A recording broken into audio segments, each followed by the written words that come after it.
muchas gracias por la invitación, la distinción de participar en este evento, gracias a la OIM, gracias a la amiga Marisol Linero, que siempre busca el dato importante y actualizado para el desarrollo de la actividad de la OIM en Panamá y en los países integrantes de la misma. Vamos a conversar sobre las protecciones laborales para trabajadores migrantes en Panamá. Desde el punto de vista de la óptica del despacho superior del Ministerio de Trabajo, nosotros vamos a dividir esta conversación en dos partes. Lo que son las normas laborales que se pueden decir protectoras de los trabajadores migrantes y, en segundo lugar, las políticas o gestión del Ministerio de Trabajo, específicamente del Ministerio de Trabajo, tendientes a la protección de los trabajadores migrantes.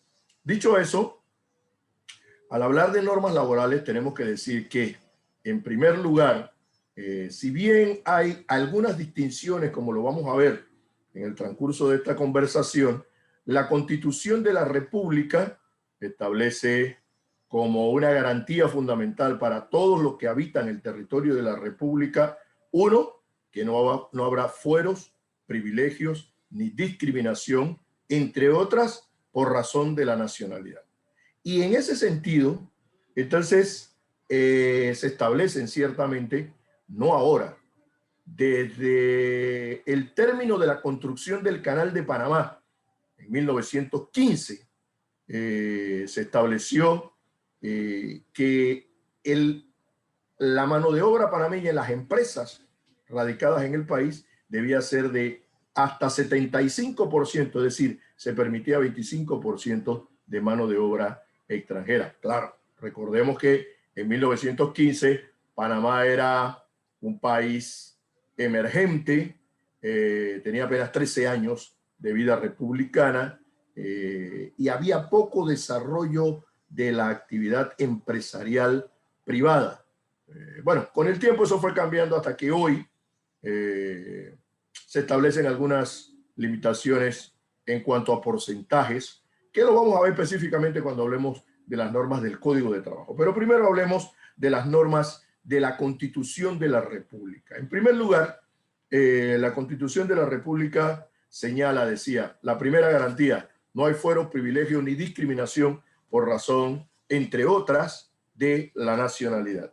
En segundo lugar, hay un capítulo especial de la Constitución sobre el trabajo como garantía fundamental de todos los que habitan el territorio de la República. Ese capítulo se llama el derecho al trabajo. Y en el derecho al trabajo, entonces ustedes van a encontrar normas como la garantía de que el derecho se considera, que el trabajo se considera un derecho y un deber de todos los que habitan la región, que el Estado debe asegurar entonces el pleno empleo a todos sus habitantes, y se establecen normas específicas como el salario mínimo legal. Estamos hablando de la Constitución de la República, estamos hablando de que no hay distinción entre nacionales y extranjeros, en virtud de lo que acabamos de decir, artículo 17 de la Constitución: no hay fuero ni privilegio por razón, ni discriminación por razón de la nacionalidad.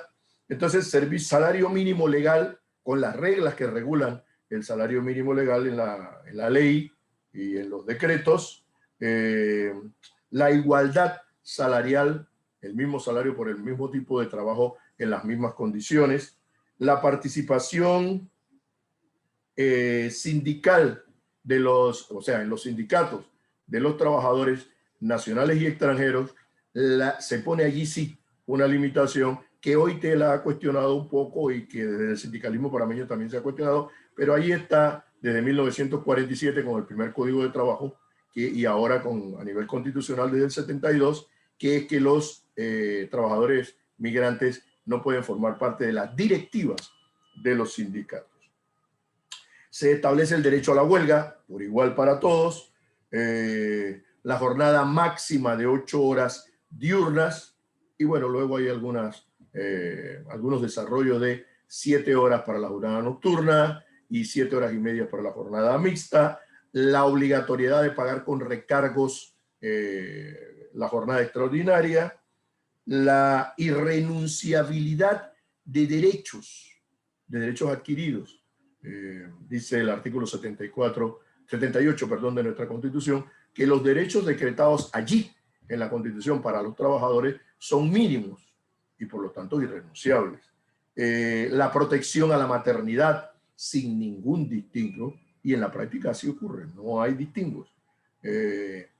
La estabilidad laboral en el sentido de que las causas de destitución tienen que estar previstas en la ley y deben ser tramitadas deben ser impugnadas mediante la jurisdicción especial de trabajo que también se instituye en la Constitución de la República. Son normas, digamos, básicas, pero lo más trascendente no es solo el listado de las normas y de los derechos que allí se establecen, sino uno, el carácter, y dos, el ámbito. El carácter es derecho fundamental, es decir, derechos humanos, ¿no? Y dos, ámbito, aplicación a todos los trabajadores y empresas que se establezcan en el país o que convivan en el territorio de la República de Panamá, lo cual incluye entonces a los que hoy llamamos trabajadores migrantes, antes se llamaban trabajadores extranjeros, antes se llamaban de otras maneras, pero los trabajadores migrantes. Luego entramos entonces en el Código de Trabajo, que allí sí, como ustedes saben, el Código de Trabajo es considerado una de las normas más proteccionistas de la región hacia el trabajador. Y el Código, de nuevo, dice, se aplica a todos los que habitan el territorio de la República. Así lo dice su artículo 2. La única excepción que hace de su ámbito de aplicación es a los empleados públicos o los servidores públicos, a los cuales, dice la misma norma, se debe aplicar las normas de la carrera administrativa. Aunque entre paréntesis ya se han dictado normas que rigen las relaciones de trabajo en el sector público. Pero bueno, no excluye, lo que quiero destacar es que no excluye por razones de nacionalidad a ninguna persona, ni a ninguna persona en términos generales, ni a ninguna nacionalidad. Se establecen requisitos claros, formales, para laborar en la República de Panamá para los extranjeros. El primero es que hablábamos al principio que en 1915 se hablaba de 25%, hasta 25% de mano de obra extranjera, así decía la ley, en 1914, la ley 6 de 1914. Pero hoy el Código de Trabajo desde 1972 establece que el 10% de la planilla estatal, de la planilla de una empresa particular puede ser mano de obra extranjera o pueden ser trabajadores migrantes y que se puede extender hasta 15% cuando se trata de trabajadores especializados, técnicos o ejecutivos que tengan algún tipo de experticia que se pueda incluir, según reglas más en detalles, en ese 15%. Después se han dictado otra serie de normas que permiten también, flexibilizan un poco este tema de la participación de extranjeros en la planilla de las empresas. Pero estamos ahora en el Código de Trabajo. Bueno, el Código de Trabajo establece derechos individuales y derechos colectivos. Entre los derechos individuales destacamos aplicables a todos los trabajadores, por lo tanto, proteccionista de todos los trabajadores que habitan el territorio con independencia de su nacionalidad de origen. Tenemos la regulación de las jornadas de trabajo, estableciendo derecho u obligación de descansos entre jornadas, durante la jornada y días libres nacionales, que es una discusión interminable además en Panamá sobre si es mucho, si es poco. Incluso se discute el mismo concepto de días libres nacionales, que significa no trabajar y cobrar esos días. Y hablamos de 10 días, 10, 11 días a nivel nacional, que incluyen, por ejemplo, el 1 de enero, Año Nuevo, incluyen el 25 de diciembre, Navidad, el 1 de mayo, Día del Trabajo, etcétera, etcétera, etcétera. Esos días son libres para trabajadores nacionales y extranjeros. La reglamentación de los contratos de trabajo. Y aquí hay algunas particularidades. Hay tres tipos de contratos de trabajo según el Código de Trabajo. Contratos por tiempo definido, indefinido y por obra determinada. Pero el Código no señala que a los trabajadores migrantes se le deba especificar un tipo de contrato. Sin embargo, la estructuración de los permisos de trabajo para laborar en la República de Panamá, que por cierto son como 17 categorías, conlleva a que los migrantes solo puedan laborar con contratos por tiempo definido hasta por un año. ¿Por qué? Porque el permiso de trabajo se da hasta por un año. Claro, puede ser prorrogable de manera general hasta 5 años, salvo algunas excepciones, etcétera. Pero como te dan un permiso para laborar por un año, entonces tu contrato, sentido lógico, no puede ser más allá de un año tu contrato de trabajo. Se puede renovar cuando renuevas tu permiso de trabajo, ¿no? Y eso tiene algunas consecuencias jurídicas que después vamos a ver, ¿no? Bueno, la primera es en sí que el contrato de trabajo del extranjero solo puede ser hasta por un año. Hay una excepción ahí que se dice hasta 3 años cuando se trata de un experto con la obligación, un técnico especializado con la obligación de que se prepare a trabajadores panameños en esa experticia. Además de esta regulación del contrato de trabajo, está, bueno, el principio de territorialidad, es decir, se aplican las normas del Código de Trabajo panameño a las personas que laboren en Panamá y con independencia de dónde firmaron el contrato, en cualquier parte del mundo, o cuál es su origen en cuanto a nacionalidad, o cuál es el origen de la empresa en cuanto a nacionalidad. Tratándose de una transnacional, por ejemplo, la transnacional se tiene que regir por la ley laboral panameña, pero el trabajador colombiano, mexicano, hindú, el que sea, se tiene que regir su labor en Panamá con una empresa transnacional o colombiana o mexicana o estadounidense o del país que sea, se tiene que regir por las reglas laborales panameñas. Luego tenemos la protección a embarazadas y a menores de edad entre 14 y 17 años. El sentido común dice que los extranjeros no laboran entre 14 y 17 años, no vienen al país a laborar con esa edad. Sin embargo, en algunos casos, por razones humanitarias, vienen algunos menores acompañando a sus familiares y en casos muy raros, pero los hay, se ven obligados a laborar. Y ahí hay entonces reglas que se le aplican de manera general a todos los menores entre 14 y 17 años, según el Código de Trabajo, para laborar. Que no pueden laborar jornadas extraordinarias, que no pueden laborar en actividades que por su naturaleza son peligrosas, no pueden laborar en lugares de expendio de bebidas alcohólicas, que su contrato tiene que ser firmado o autorizado por sus tutores y o también por el Ministerio de Trabajo, etc. También está el tema de la protección a las embarazadas, que repito y recordamos, viene desde la Constitución. Hay una licencia de maternidad de 14 meses, de 14 semanas, perdón, 6 semanas antes del parto y 8 semanas después del parto. Además, licencia con sueldo. Además, hay un fuero, es decir, que no se puede despedir sin previa autorización judicial desde que la madre informa al empleador que está embarazada hasta un año después de su reintegro posparto. Eso aplica para todas las mujeres, incluso del sector público, como está en la Constitución, también se aplica a las trabajadoras del sector público, a las trabajadoras migrantes y a las trabajadoras de la empresa privada nacionales.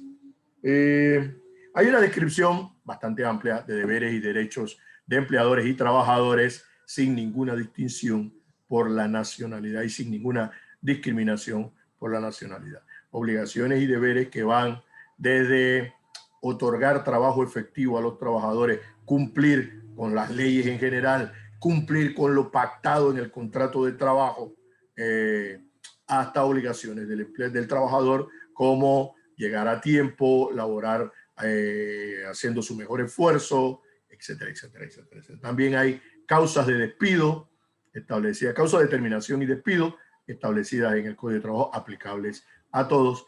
Allí, en el caso de los trabajadores que tienen contrato por tiempo definido, entonces hay algunas consecuencias jurídicas, como por ejemplo que la indemnización que deba pagarse por despido injustificado, declarado judicialmente injustificado, es igual al tiempo que faltaba para la terminación del contrato. El salario del tiempo que faltaba para la terminación del contrato. A diferencia de la indemnización cuando un trabajador contratado por tiempo indefinido es declarado injustificado el despido. Allí se paga 3.4 semanas de salario por cada año laborado. Y otros temas. Hay normas sobre salarios, normas sobre contratos especiales y normas sobre derechos colectivos. Bueno, yo creo que el derecho colectivo está globalizado. No necesitamos especificar aquí. Repito, la única particularidad referente a trabajadores migrantes es que la Constitución prohíbe que formen parte de las directivas de las organizaciones sindicales en cualquiera de los niveles de organización sindical, sindicatos de base, sindicatos, organizaciones sindicales de primer nivel, federaciones y organizaciones sindicales de segundo nivel, confederaciones o centrales sindicales. Bueno, después vamos a hablar de la liquidación, producto de la existencia de contratos por tiempo definido. Al final vamos a hablar de eso. En términos generales, desde el punto de vista del derecho colectivo, hay el derecho a organizar sindicatos, afiliarse a sindicatos. El convenio 87 de libertad sindical ha sido elevado al rango de bloque de constitucionalidad en Panamá desde 2016, porque fue mediante sentencia de la Corte, del Pleno de la Corte del 30 de diciembre del 2015, y por lo tanto, todos los habitantes de la República, autoridades y gobernados, están obligados a cumplir con la libertad sindical descrita en el convenio 87 y el 98 también de la Organización Internacional del Trabajo. Eso sobre las normas en general. Claro, hay muchas normas particulares, detalles que se pueden ver en particular, como digo, pero la sistematización de los derechos está en la principal norma panameña, que es el Código de Trabajo. Ahora hablemos de los servicios que brinda el Ministerio de Trabajo para asegurar. Yo diría que, en términos generales, lo que hemos hablado aquí sobre protecciones a los migrantes no es otra cosa que la garantía expresada en concreto en cada tema de la no discriminación, de la no exclusión por razones de su origen nacional. No hay ninguna norma en el país, y mucho menos ningún programa, ninguna gestión estatal, que excluya a nadie por razón de su origen nacional. Así que las normas que hemos descrito, así como los servicios que vamos a expresar ahora, son aplicables a todos los trabajadores que habiten la República de Panamá. Ahora, ¿qué ocurre? Y bueno, ese es otro tema que voy a dejar para el final, pero ocurre que es muy común, y aquí entonces empezamos a hablar del peso del chicheme, es muy común que hayan trabajadores migrantes que no tienen sus papeles en regla, y eso entonces tiene consecuencias más que jurídicas, consecuencias sociolaborales. Y vamos a explicarlo apenas terminemos de hablar de los servicios que brinda Mitradel. ¿Qué brinda Mitradel? Bueno, en primer lugar, tramita los permisos de trabajo que, como expresé, son 14, 17 categorías. Tenemos el permiso del 10%, de formar parte del 10% de la planilla o del 15% de la planilla de técnico de la empresa, de personal de la empresa, el permiso como técnico, como casado con panameño o panameña, permiso de acuerdo basado en el acuerdo de Marrakech, permiso de países amigos y de trato recíproco, etcétera, etcétera, etcétera. Hay una cantidad de nunca acabar, porque además siempre se agrega, que yo sepa, no se ha eliminado ninguna categoría, sino que se van agregando con los tiempos y el desarrollo de las relaciones internacionales, permisos de trabajo específicos. Entonces ese servicio está centralizado en la Dirección de Empleo del Ministerio de Trabajo, que tiene además un departamento de migración laboral, el otorgamiento y renovación de los permisos. Luego tenemos programas como apoyo a la inserción laboral, PAIL, que es específicamente una beca de hasta 50% entre Ministerio de Trabajo y empleador con el salario mínimo para promover el empleo bajo determinadas circunstancias de panameños y extranjeros. El programa Aprender Haciendo, Ley 134 del 2020, que asegura una especie de primer empleo dirigido a los jóvenes nacionales o extranjeros entre 18 y 25 años, 24 años de edad. El programa de inserción laboral a través de las ferias de empleo, por razones de la pandemia no se han podido desarrollar como se desarrollaban antes, pero se está por retomar nuevamente este tipo de actividad en la que se convoca en un mismo punto físicamente en un día a un conjunto de empresas que reclaman o piden, demandan trabajo, trabajadores y a todos los trabajadores que han llenado las bolsas de empleo o se han inscrito en la bolsa de empleo del Ministerio de Trabajo. Y allí se firman los contratos en ese lugar, en ese día. Y después, bueno, se hace el balance de cuántos trabajadores fueron, que normalmente es una buena cantidad, los que se contratan en esos días de ferias. Tenemos la integración socioeconómica de personas con discapacidad. La ley exige que al menos el 2% forme parte de la planilla, forme parte de personas con discapacidad, de nuevo nacionales o extranjeros, y el ministerio trata de cumplirlo. El servicio de inspección para proteger a nacionales y extranjeros. Y esto es importante porque hay un concepto errado de que el Ministerio de Trabajo realiza inspecciones para excluir a los extranjeros de los puestos de trabajo que encuentra en las empresas. Y no es así. Lo que hace el Ministerio de Trabajo, entre otras cosas, a través de la inspección, es verificar que los trabajadores migrantes estén con sus documentos en regla, porque como regla general, el permiso de trabajo debe ser responsabilidad principalmente de la empresa. Entonces, es más, la sanción que establece la norma cuando el inspector encuentra a un trabajador migrante que no tiene los papeles de regla, no tiene permiso de trabajo en concreto, la sanción es para la empresa, ¿no? Sí, no para afectar al trabajador, sino para la empresa. De nuevo, tiene que ver con los efectos socioeconómicos y laborales, como dije, de los trabajadores sin documentos legales, entre ellos el permiso de trabajo, de lo cual vamos a abordar ahorita. El servicio de equidad de género en el empleo es un eje transversal para todas las actividades económicas y laborales. Y el Ministerio de Trabajo impulsa proyectos, programas, concursos, quejas, denuncias sobre promoción de la equidad de género y su falta de aplicación. También acepta denuncias y tramita las denuncias por falta de aplicación. Entre ellos también temas como la aplicación del convenio 189 sobre trabajadores domésticos, ¿no? Que no solamente tiene que ver con la equidad de género, porque también se aplica hombres y mujeres sin distingo.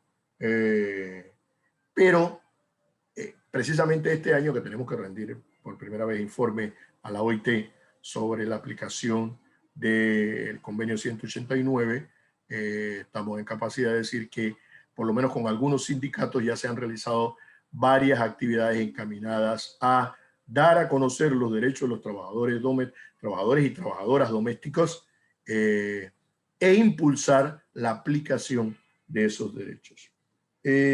Bueno, ahora hablemos, como decíamos, de los efectos de no me gusta decir la ilegalidad, de los trabajadores sin documentos legales actualizados extranjeros. Ocurre lo siguiente: la gente llega a Panamá, entendiendo que es un país de alto crecimiento económico, incluso aún en pandemia, se está previniendo que Panamá este año 2021 crezca más en América Latina que la mayoría de los países.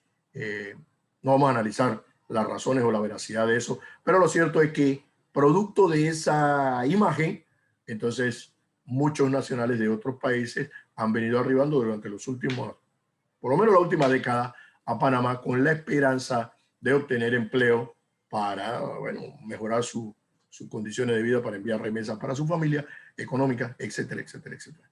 Pero cuando llegan a Panamá, se encuentra que no solo la legislación establece, por supuesto, algunas reglas como las que hemos visto, permiso de trabajo. Para que tengas permiso de trabajo, tienes que tener una visa que se pueda vincular al permiso de trabajo, pero normalmente llegas con una visa de extranjero, de turista, y tienes un tiempo para entonces variar la categoría de tu visa y poder ubicarte como trabajador.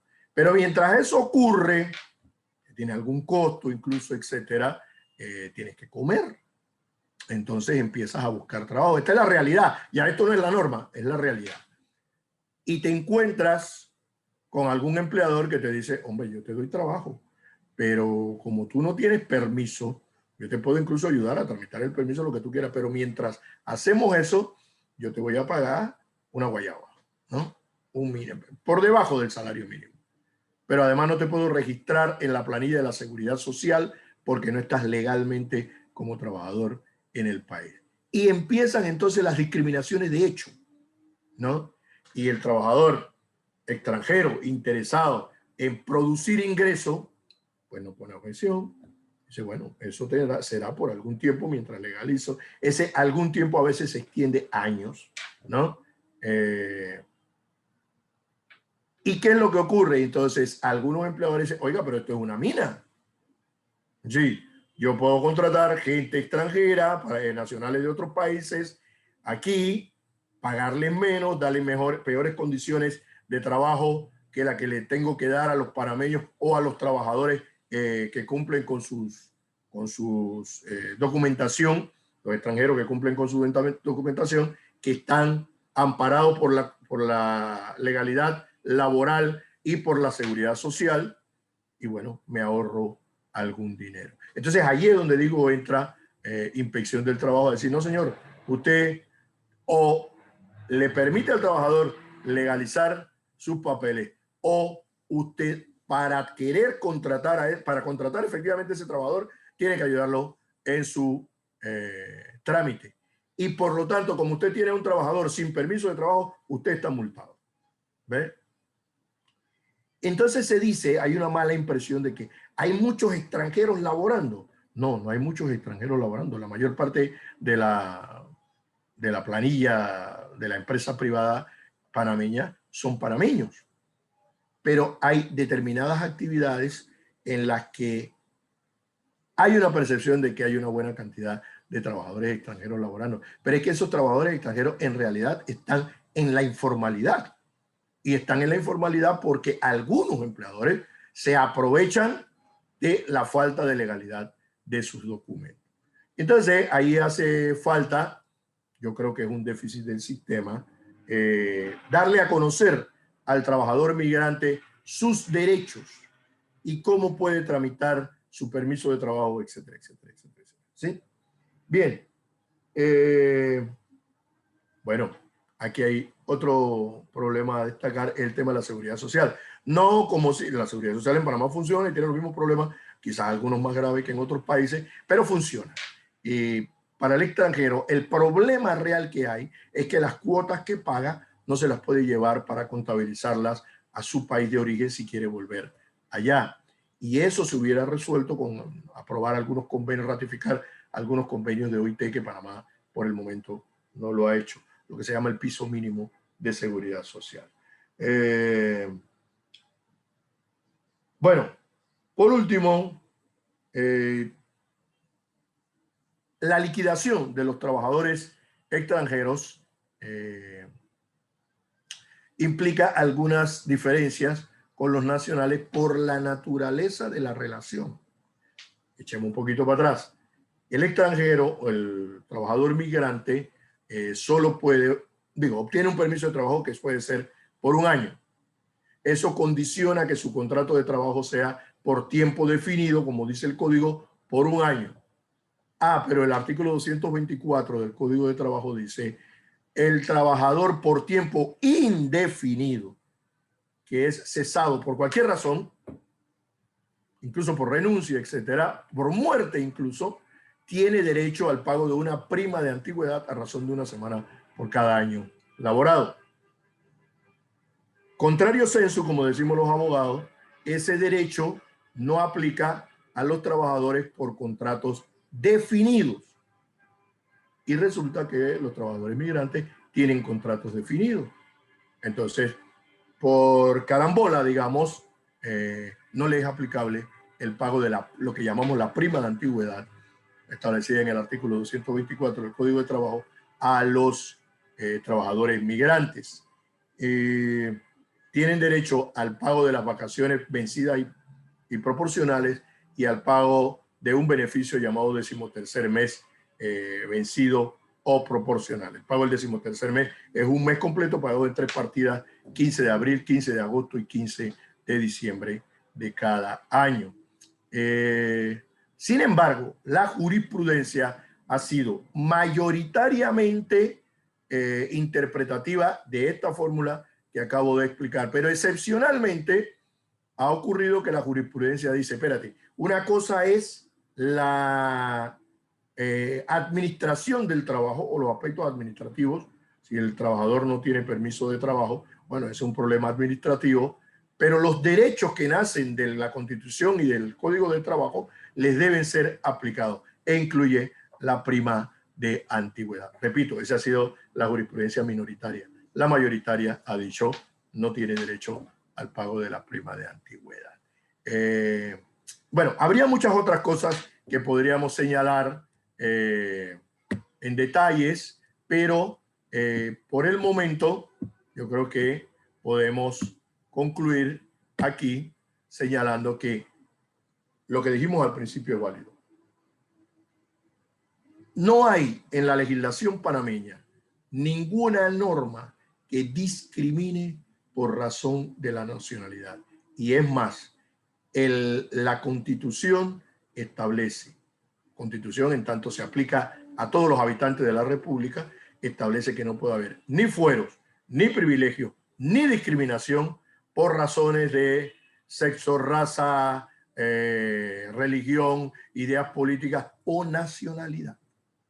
Además, Panamá ha firmado, ha ratificado convenios y pactos, tratados internacionales sobre derechos humanos que reconocen derechos de los migrantes, incluso en el aspecto laboral. Por ejemplo, el Pacto de San Salvador, que recoge derechos laborales, derechos humanos laborales, en el sentido social, económico y laboral incluso, que es aplicable a todos los que habitan el país. Así que, dicho eso, el mensaje más claro es: en Panamá, desde el punto de vista jurídico y conceptual, no se debe discriminar a nadie por razón de su nacionalidad en el aspecto laboral. Pero existen reglas para que el extranjero pueda